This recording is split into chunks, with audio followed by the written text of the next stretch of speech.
Welcome to the third video in the Real-Time CEO new released features series. Over the last 3 months, we've been undergoing 3 big waves of development. In February, the release incorporated some new data loading checks. March saw a significant upgrade in the forecasting module, and now in April, the most significant of the 3, a major upgrade to dashboard reporting. We hope you're really going to like this new functionality, so let me take you through what's different in this release.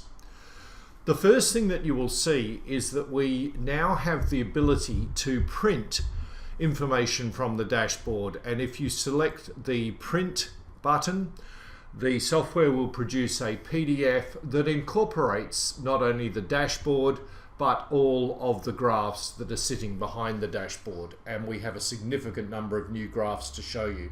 As a PDF, you have the ability to print all of the document or some of the pages as determined by your PDF printer. The most significant change that you're going to see in the dashboard is the number of graphs sitting behind the dashboard, ordered under sections.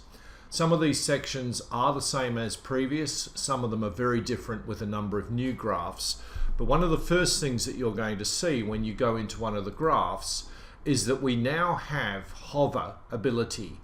Put the cursor across a particular point and it will tell you what that particular point is reading. So this makes it much easier to interpret those graphs. We've reordered how the information appears under headers. Let's go into the profitability header first, where at the top you see the profitability percentage graph, which we had previously, and now you have a number of other graphs that sit below that give you more information as to what is driving profitability, and we've designed these graphs to make it easier to drive conversations without having to drop down into the monthly data view. So the first graph under profitability tells us on a 12-month rolling basis the value for revenue, direct costs and indirect costs. Underneath that you'll then see a contribution margin graph. The next graph is one that I think will generate a lot of conversation. It tells us how revenue has changed as a percentage from one 12-month trailing period to the previous 12-month trailing period. It then graphs how direct costs have changed from one 12-month period to the previous 12-month period, and indirect costs. And the idea here is that we can start to get a sense of whether our direct costs are moving at about the same rate as our revenue. In other words, whether we're controlling our margins effectively, and how much money we're spending on indirect costs in terms of a comparison to our revenue increase, to see whether or not that's a higher level than expected, which will drive a conversation as to whether the higher level is wasted money, catch-up expenditure, or J-curve expenditure. And then sitting underneath that are the salary multiple and the raw material multiple, but you're going to see a little more detail in this now.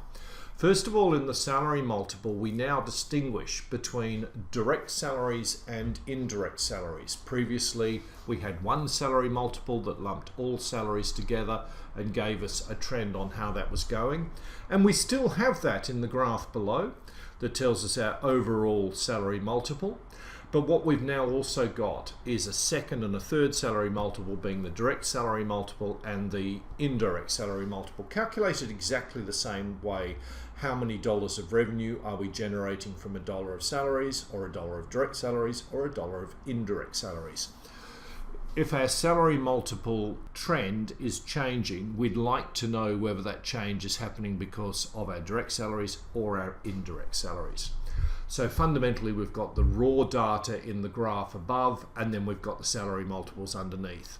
And the same concept flows through to raw materials, where we've got the raw data in the graph above and then the raw material multiple underneath. So that rounds out the profitability section. Cash flow has a new graph whereby it's telling us the dollar value of operational cash per month on a 12-month rolling basis, of course. The cash flow graph we had in the old software. What we've now done is superimposed over the top of the cash flow graph the profitability graph, and this gives us an opportunity to assess how effectively we're turning profitability into cash flow, and indeed if there's a lag.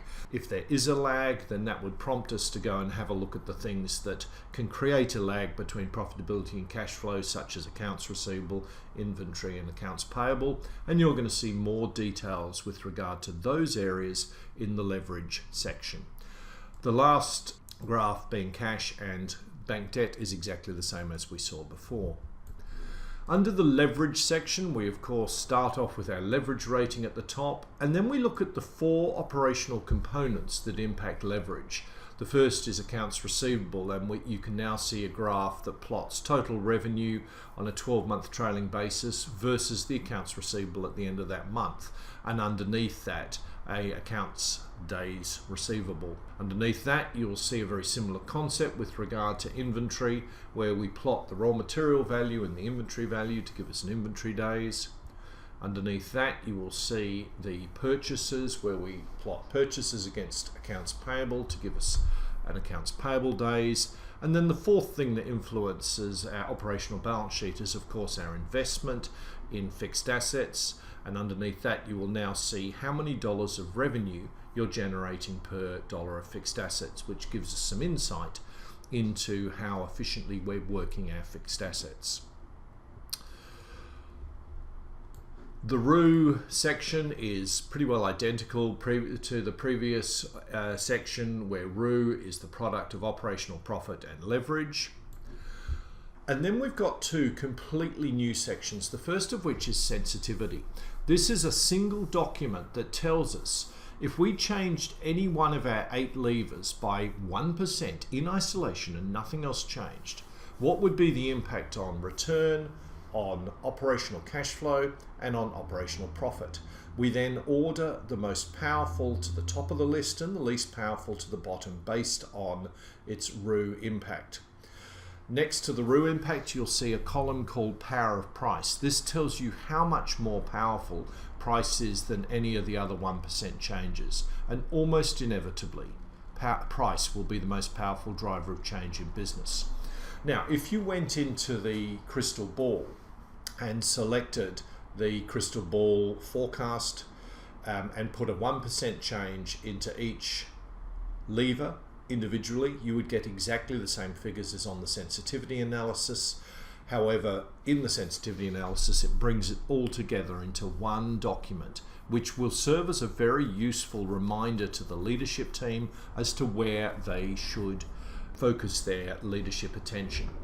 The last section is operational statements. Let me just jump back to the summary for a second, where you will see at the bottom of the summary it has always told you what the operational investment in the business is.